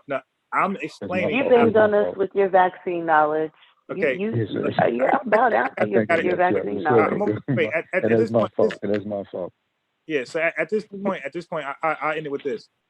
So, cause maybe you guys appreciate, maybe don't, but we also people listening somewhere else. So for them, there's no way to make medicine without the proper steps. Your Advil won't be able to deal with your headache. There's no way to speed that up. And also, when you're doing those things, you got to clean those damn rooms. Again, when you're not privy to this stuff, you don't know. You got to clean those rooms spotless. It's called a C clean or major clean. However different the companies are different when they clean. Spotless. Spray the walls, everything. That takes time. You are the authority on vaccines. No, okay, I got it. But I'm sharing things. Obviously, this is not privy to the public because this is something that goes behind doors. I'm just giving you guys a visual of how things are medicine. This is not vaccine. medicine, period, how it's being made. Like, it's not a 1, 2, 3 process. You got to stop, let it dry, because once you mix it with solution, it's gonna be wet. You got to dry it again, turn it back, then you got to compress it, coat it, encapsulate it. Right.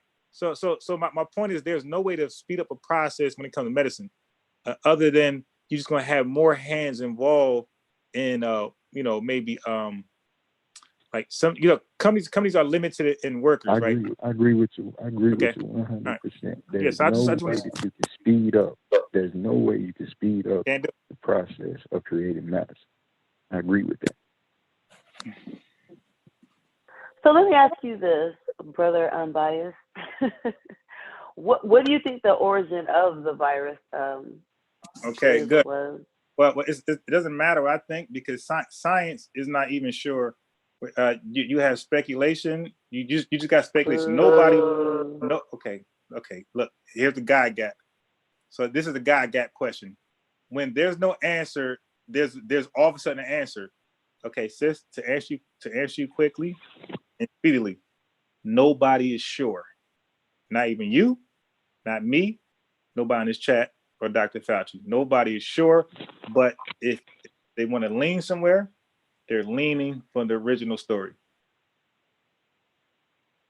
Okay, my guy, that's not giving an answer. You always talk about how somebody else ain't giving an answer. You did not give that answer. Okay. What's your theory? What's your thoughts? I couldn't even begin. So now I'm gonna give it back. I know that it says pestilence from God.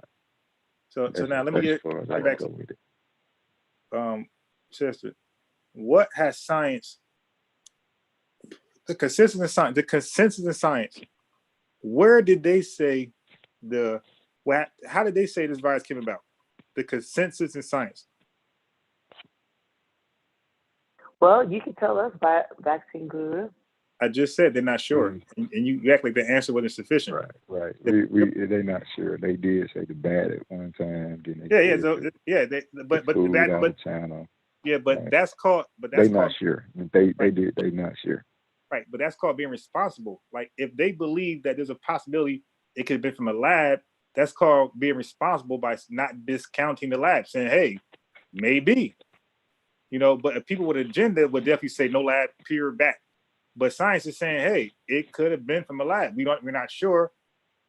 We'll continue investigating and stuff like that. But right now they're not sure. They're saying, why don't you investigate? You're the authority on it. You got so much knowledge. You and your pharmaceutical company. When you say that it's a pestilence, though, yeah, you heard right now. Would you not agree that it was a pestilence? It was a what? It is a pestilence. The virus? Yes. Yeah. You know why he asked you that? Go ahead, Lady Goddess. I'm sure you know all things. Of course. Biblical be nice. Thank you. About time somebody stands up. All pandemics are all. It is biblical. It is biblical origin, a biblical and Quranic. It speaks about it in the Bible and the Quran that the pestilence will come from God. Well, I'm sure. Okay, so I'm okay. Right now I can say, and within 100 years, an earthquake will happen. I mean, that's just what happens on Earth. Platonic, rub and platonics, they rub that. That's just what happened. That. Okay. But unless, all right, I agree with you. I agree with you, bro. I'm not going to say that, but I'm about to say I would be impressed. Hold on. I'm saying along with a whole line of other things in the time frame that we're living in. Now I'm take it or leave it alone, but the scripture prescribed this time in which we're living in, and it said a pestilence would come. Now, we done had multiple pestilence before COVID-19, and surely there's something coming after this. But I'm saying in the mind's eye, living in this day and time, this framework in which we're living in, there are many, many, many prophecies that this would happen this particular day and time. All right, so Take it or leave it alone. Right, no problem. We not. Yeah, I'm not gonna respond to that at all. I'm gonna just say this. Yeah, because if it says that, it says it. You dig? What can I do about that?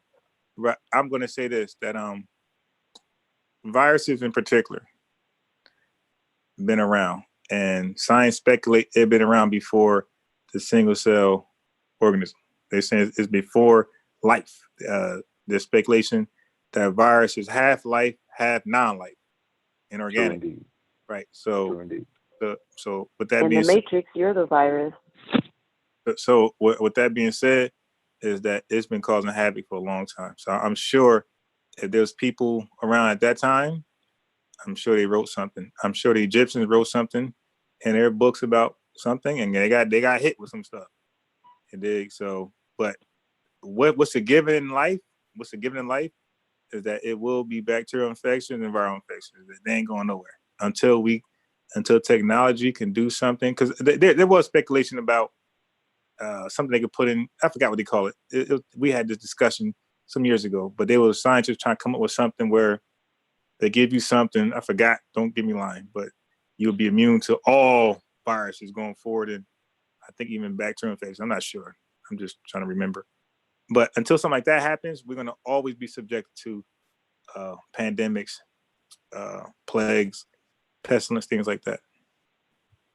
Until you get those nanobots injected into your bloodstream, you're gonna always be infected. Yeah, we know you watch too much YouTube. We know that. Stop. Yeah.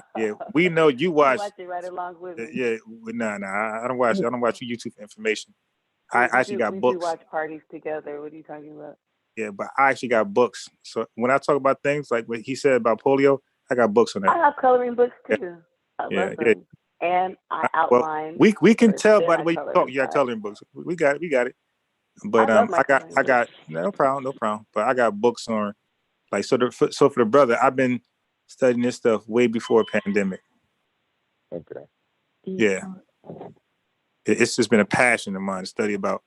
Like I was just infatuated with just viruses and HIV and like all these different, like the way they work differently, herpes, and just fascinated by it. And again, I think every biology book is going to teach you about viruses and vaccines, every last one that I could think of. So if you take biology serious, you're going to come across it. But anyway, so moving on from there, brother, you said how much time you had left? Sorry. How much time you said you had left on the call? He said he wasn't trying to hear you talk all that I'm actually 20 minutes over. Okay. Yeah. So, sister, he did say, I don't know. You must have been drinking, sis. Here we go. Yeah, because we're trying to have a serious. Be nice. Yeah, I'm saying like we're trying to have a serious conversation. You know, I think we're doing good. You know, I think so too. Yeah, I'm actually 20 minutes over, bro. Yeah. I knew you were because you said that earlier, and that's why I asked you just now. You know, because I was conscious of what you said. That's right. All right, so brother, again, thank you for calling in. You see how I was trying to tell you before, the subject could change. We ain't talk about nothing about religion. Yes, sir. Yeah, we talk about business, we talk about science, we talk about do for self, things like that. Yeah. So that's how it happens. When we have to learn that religion is more than one subject. Right. And that's part of the problem. I'm organized religion once we stick with one little simple subject. And the Almighty teaches us that religion is a way of life. Right. The Quran say that Allah gave you Islam as a religion. He didn't say he gave you Islam or religion. He said as a religion. Meaning that Islam is much more than just a religion. But if you got to follow something, follow this. And Islam is everything. It's mathematics, science, politics, education, it's everything. Business. Yes, sir. Yeah. So next time we have you on, brother, we're going to talk about the solutions, right? Especially, Okay, let's go on. So I want to talk about Elijah Muhammad non-religious, points. When we talk about protect, elevate the Black women, do for self, those things, economic program. We're going to talk about solutions, right? Okay. So next thing, come on. That's the topic. So thank you, brother. Thank you, Sister Kwanzaa. And peace, man. Salaam alaikum. Alaikum assalam, sir.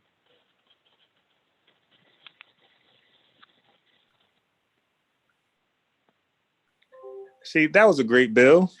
Where sometimes sis, like you gotta like kind of be serious. You can't be the jester every Whoa. time. Whoa. Okay. Yikes. Yeah, really, because it says sometimes. Well, you can't be the douche then. You can't be the serious douche. Okay, how about that? You can't go in. You can't ride on niggas because you have vaccine knowledge. How about that? Maybe I was trying to lighten the shit because you were making it heavy. Lighten about. I mean, what are you lightening? Well, I don't get what you're saying. You were banging on niggas. You were riding on us. You were going in hard about all these vaccines and pharmaceuticals and. Yeah, you are definitely insecure. Like you need to learn something and know it. Yeah. I'm saying you're insecure. Like you need to learn something fluently where you can come on the live and just go in and be confident what you're saying. Oh wow. Like you shouldn't be upset at people who actually study something and know what they're saying and know how to recall what they read. Yeah, I don't think that should be something that to be at Harvard. See, you doing it again. I don't even know what you're talking about doing it again. I have no idea what you're talking about. But going in again. About your knowledge. Yeah, it seems like people be hurt when they can't do that. I don't get it. Well, then you can say that. I don't mind. But again, I'm used to that. I'm a reader. I'm a researcher, and I like to call myself a journalist. You dig? People got their own little lane. They don't do that. Maybe they just bake cakes. Maybe they just fold clothes. I don't know what they do. But whatever they do, I'm sure they're good at it. And I'm not going to act like... I like to stare at paint drawing. And I'm not going to act like what they're good at is a burden if they want to talk about what they're good at. I will applaud them and say, go ahead. Talk about what you're good at. But when people can't do that, they feel a certain way for people who can. Now, the brother brought up polio. I'm going to touch on that. He brought that up. Okay, I was just letting the brother know. I might not know how long it was produced, the years, I don't recall that, but I recall the major well, facts. Don't speak on stuff anymore. Okay, all right. I'm about to boot you off. Like the whole time you've been on here, you've been like really coming at me. I don't know why, but you've been doing that the whole live.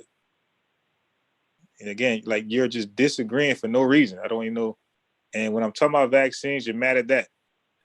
If I'm saying something wrong, okay, correct me. But if you don't think I'm saying nothing wrong, let me and the brother go in.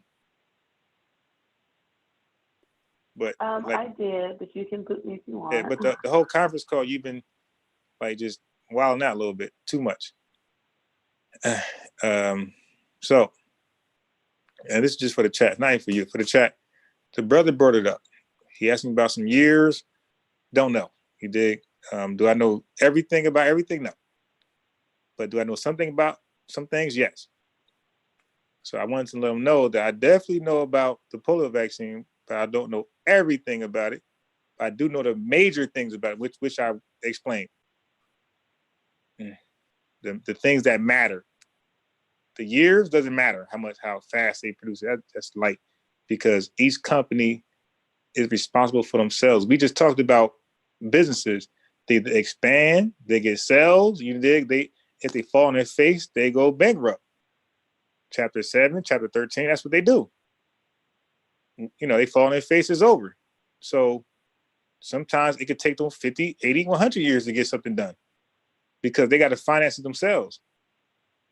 But when the American government put together a stimulus package and say, hey, we're going to fund certain companies where we cover everything, I think every business in this world, if all their products was covered by the American government, all the shipping fees, everything was covered, your business will grow pretty fast too.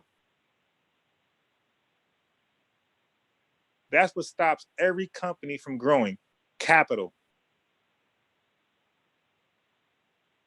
You got to pay for space. You got to rent a building.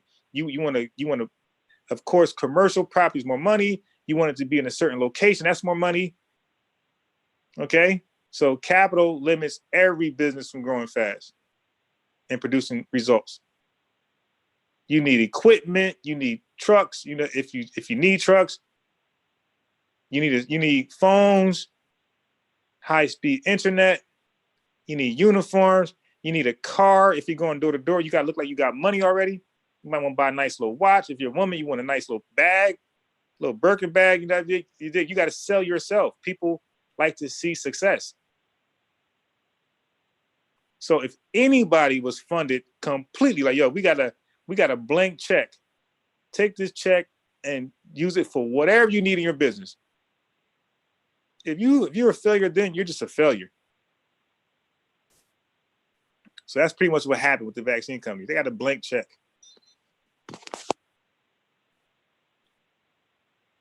Okay, so let me read some of this chat. Going on here. So yeah, brothers, I decided to mix it up. Sisters, I decided to mix it up and not talk about Yaqub or anything related to Islam doctrine. Like none of the theology. You know, let me just talk about real things, you know, mix it up on y'all. So we're not, you know, beat down with the same old talking over and over and over. Even though I love talking about that stuff. But this brother was on before, so we ain't gonna just revisit the conversation. We're gonna do something new. And it was interesting. Then we learned his guest sold body butter, things like that. So you know, when their website get working properly, you dig, we're gonna invite her back on, you know, and she could paste her link. And some of you guys who's into that can give her a chance. You know, give her a chance. See if you like her product, yeah, and let her know. And if you liked it, the next person maybe give it a chance, and that's how business grow. Yeah, so that's why I asked that for the website, in case she was into like shipping her product, you know, across the nation. And man, let me tell you, that shipping stuff, Sean and them will tell you, Uncle tell you that shipping stuff. When you're in business, you got to ship goods. Oh my God. That shipping thing, you might get the sales. If you're going to ship them, you might lose. Your business might close simply because you ain't shipped nothing. Because, man, you take yourself down there to that post office, man, that is a burden.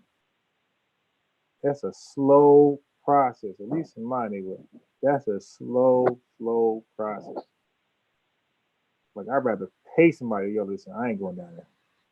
I'll go down tomorrow. Next thing, people like, yo, where's it at? Where's it at? I'm 2 weeks behind. Like, nigga, it's boring. Going down there, sitting in line, they got scanned each goddamn package. Hey, this got liquid in it. This got this in it. Each package. I got to ask you the same question for each package and stamp it and charge you. It's the process is slow. Then you're in line. You got 22 behind you. They're mad. They're scoffing. They kind of make you feel a certain way. So it's tensions there. It's getting heated. And then you're going to come down there and do it again. And that person's going to see you again. So when they see you again, what they going to do? Oh, my God, this nigga. Dude, that's what happens down there. You sound drunk right now. Nah, I'm explaining shipping. You're drunk ranting. Huh? You need your ass. Your ass is negative all the way. I don't know what got me. I didn't see you need your ass. You're going to mute for 5 minutes. Okay. I'm trying to explain the process. You know, business ain't all good when you're servicing, you're mailing stuff. That is hard work. That's the point. It's hard work. Now, she don't say, wow, good information. I didn't know that. It's always something crazy coming out of her mouth. But it's hard work. and Unc and Sean them will tell you. Sorry, they'll tell you it's hard work. Ujabu, hard work. Going to that post office trying to send your packages, especially you got like 25 or 100. Or if you get like 5, 10, if you get 5, 7 packages to smell out each day or every week, you sometimes, now I get it now when my packages came late from like shirts and things like that. Don't forget, people sell clothes too. They might have 50 orders of shirts. Yo, that's a long ass process. And it's worse with like liquid. You got sign stuff, make sure it's not poisonous, toxic. It's even worse with liquid. I'm trying to tell you that process is annoying. Anybody in chat, whoever done that, tell me I'm mistaken. Tell me your process. You got it faster way. We're open. We're open to hear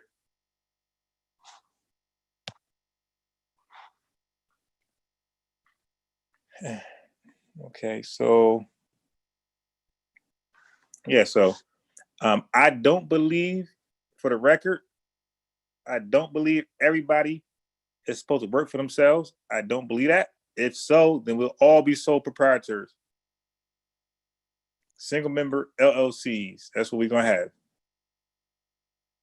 Everybody's not built to start their own company, their own business. Some people just have a skill and you just could contract them for your services, right? That's it. So you start the business, you got contractors to deliver, maybe packages, maybe you got a plumbing business, but you hire contractors to do the plumbing. Okay, so but somebody got to plumb though. Everybody's not a boss. Okay, some people are laborers. So I don't like that message. Do for self. No, everybody can't. You're gonna work for your brother, your sister, your uncle, or your somebody down the street. That's reality. Because you're trading your labor for a dollar amount. You're saying, I'm good at this. I'm good at computers. I'm not good at orchestrating a business and managing like that. That's a hard, tough task. It's stressful. Everybody not built for that. You might be a hell of a mechanic, but you're a bad businessman. So you find yourself being a great businessman, being a great mechanic in another man's business. So I don't. That's like far fetched. That's the everybody's kings and queens of Africa. I don't like that. Like everybody's not kings and queens of Africa because nobody. You're a king of what? You got no soldiers, no peasants. Who are you the king of? So now we're business owners with no employees.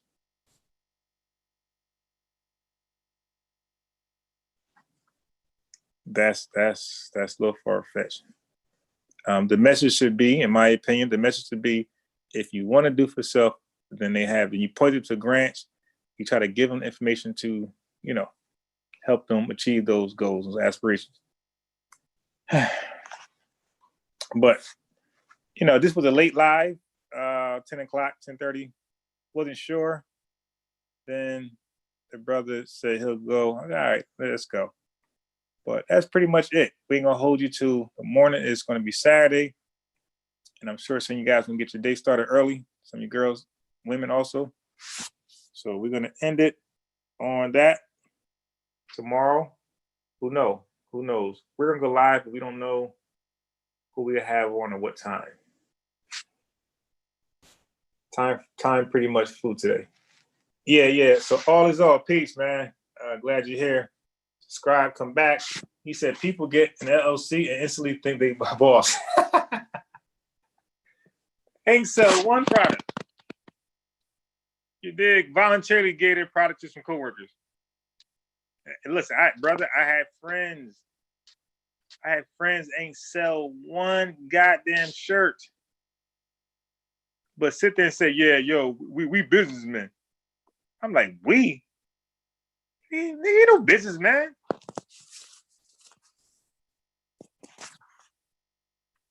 Let me unmute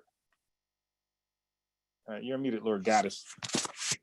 Yeah, man. They my man really was delusional. He went and got, all is all.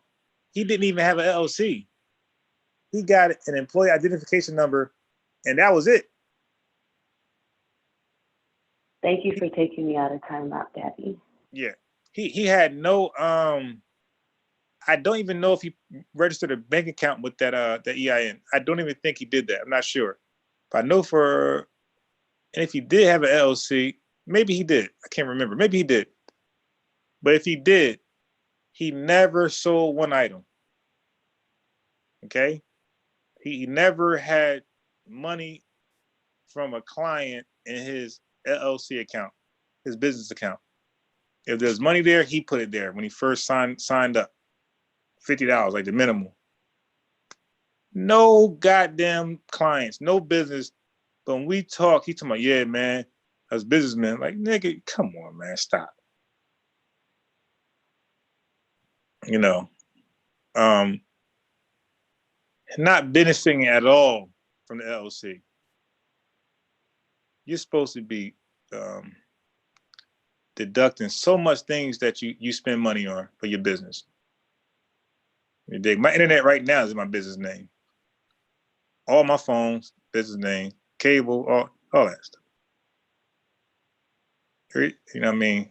I think when my CPA do my taxes, half the rent goes in, like deducted, something like that, some crazy stuff. But yeah, man, like, come on. The LLC is supposed to make life easy for you when you get one. You have actual business. You're deducting it from your taxes because you're saying, I won't have this internet if it wasn't for this business. I won't have these phones. I probably won't have this car. I probably won't have this house if it wasn't for the business. So for that reason, you're going to I'm asking you to deduct, or I'm telling you, I'm deducting this from what I owe for my taxes. That's how that works.